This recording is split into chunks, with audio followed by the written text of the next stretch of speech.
Notre système de santé est malade. Certains établissements sont en soins palliatifs et d'autres sont sous perfusion. Cette situation est alarmante. Le diagnostic est posé depuis longtemps, mais le traitement n'est pas bon, il ne s'attaque pas aux causes. Je ne suis pas médecin, mais je peux déjà dire qu'avec ce traitement infligé par le projet de loi de finances 2019, tel qu'il est aujourd'hui présenté, notre système de santé ne se portera pas mieux. Tout simplement parce que ce projet de loi de finances de la sécurité sociale n'est pas à la hauteur des besoins. Depuis quelque temps, dans vos opérations de communication, nous entendons souffler un vent de réjouissance sur les bancs de la majorité, se félicitant du retour à l'excédent du budget de la sécurité sociale pour l'année 2019, en n'oubliant pas de dire que cela n'était pas arrivé depuis 2001. Il faut cependant rappeler à nos concitoyens à quel prix il nous faut constater ce nouvel excédent. La vérité est beaucoup moins réjouissante. En 10 ans, 7 milliards d'euros d'économies ont été réalisés et 100 000 lits ont été supprimés. Ce retour à l'excédent se fera encore une fois de plus au prix de fortes économies, puisque l'an prochain, la sécurité sociale devra réaliser 5,7 milliards d'euros d'économies. On lui a déjà demandé 5,2 milliards en 2018. Pour 2018, cela signifie de nouveaux efforts à hauteur de 3,8 milliards d'euros sur les seules dépenses d'assurance maladie. Et cela aura des conséquences sur la situation financière des établissements de santé. Madame la ministre, vous ponctionnez les caisses de la sécurité sociale. Vous nous dites que la sécurité sociale verra à nouveau ses finances dans le vert. Et vous vous autorisez à piocher dans cet excédent pour réduire le déficit du budget de l'État au lieu de le redistribuer dans les caisses de notre système de santé.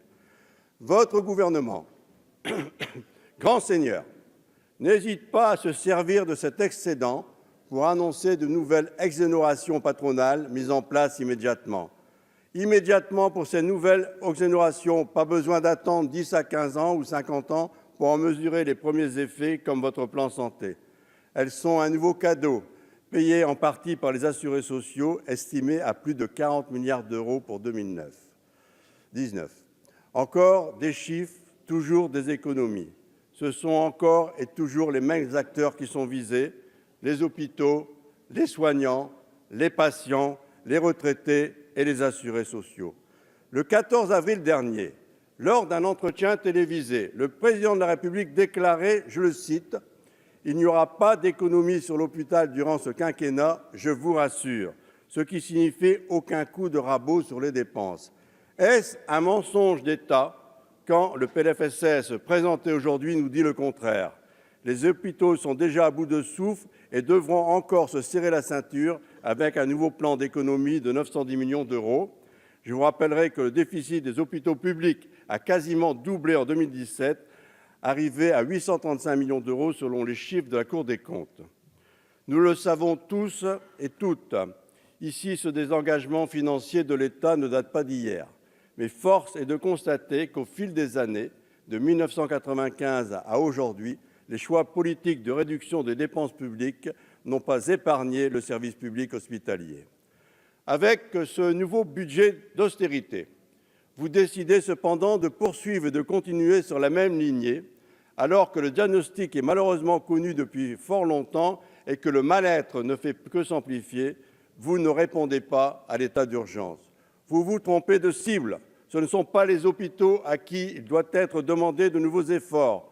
Les parlementaires communistes de l'Assemblée nationale et du Sénat ont lancé en février dernier un tour de France des hôpitaux et des EHPAD publics.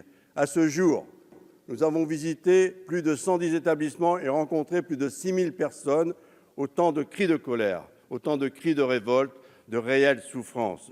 Du côté des soignants, on entend dire « ce n'est plus le métier que j'ai appris ». On m'a enseigné le protocole de la bientraitance. Aujourd'hui, j'en viens à faire de la maltraitance. Ces phrases, Monsieur le Premier ministre et Madame la ministre de la Santé, ont déjà eu l'occasion de les entendre, ayant été eux-mêmes interpellés récemment par des soignants en colère. Mais ces moments poignants de dialogue sont malheureusement restés lettre morte. Face au désarroi et face à cette situation dramatique, le Premier ministre répond qu'il n'est pas magicien, quand on avait déjà entendu de la bouche du président de la République qu'il n'avait pas d'argent magique ou encore qu'il n'était pas le Père Noël. Les personnels victimes de politiques successives d'autorité portent le système à bout de bras et sont aujourd'hui plus qu'épuisés. On les rappelle sur leur temps de repos, ils n'ont pas le matériel suffisant pour effectuer les missions de soins. Leurs demandes résonnent à l'unisson. Nous avons besoin de moyens matériels et humains supplémentaires. Si les établissements de soins tiennent debout, c'est uniquement grâce à leur professionnalisme. Les patients ne vont jamais à l'hôpital par gaieté de cœur. Ils sont inquiets et traversés par un sentiment d'insécurité. Les scandales sanitaires incessants ne sont pas là pour les rassurer. Faute de moyens matériels et humains, ils se demandent s'ils pourront être correctement soignés. Ils sont aujourd'hui entassés dans les couloirs des services d'urgence, attendant parfois de 5 à 6 heures avant de voir un médecin. Le renoncement aux soins n'a jamais été aussi fort qu'aujourd'hui. 30% des Français ne se soignent pas ou plus. Les services d'urgence, véritables miroirs de notre société, sont au plus mal. Depuis des années, la situation ne fait qu'empirer. À vous entendre, il suffit de quelques mesurettes, comme le fait d'envoyer 400 médecins dans les zones sous-dotées et de créer des postes d'assistants médicaux pour que ces services d'urgence se voient moins fréquentés. La véritable urgence n'est pas de verser une prime de 60 € au service d'urgence pour chaque patient renvoyé vers un médecin de ville ou un spécialiste. La réorientation des patients, cela existe déjà. La véritable urgence est d'embaucher 750 médecins urgentistes afin d'éviter que les hôpitaux soient obligés de recruter des médecins intérimaires pour assurer l'accueil des patients. Face au mouvement de contestation grandissant, le gouvernement et sa majorité se plaisent aussi à répondre qu'ils n'ont peut-être pas d'argent magique, mais qu'ils font cependant des efforts en la matière en optant pour un desserrement de l'objectif national des dépenses d'assurance maladie. Encore des chiffres, rien que des chiffres. Des pourcentages, rien que des pourcentages, mais toujours pas d'humain et de réalisme. Vous avez choisi d'investir et de passer cet objectif de dépenses de 2,3% à 2,5%, soit une augmentation de 400 millions d'euros supplémentaires. Celle-ci ne répondra pas correctement aux besoins de santé de tous les citoyens. La croissance tendancielle pour faire face au vieillissement de la population et à l'augmentation des pathologies chroniques fixe l'objectif des dépenses à 4,5% par an, soit 8 milliards d'euros supplémentaires pour redonner du souffle à notre système de santé et pour que tout le monde puisse être soigné décemment. Dans le groupe GDR, nous n'avons pas non plus d'argent magique, mais nous avons des propositions concrètes.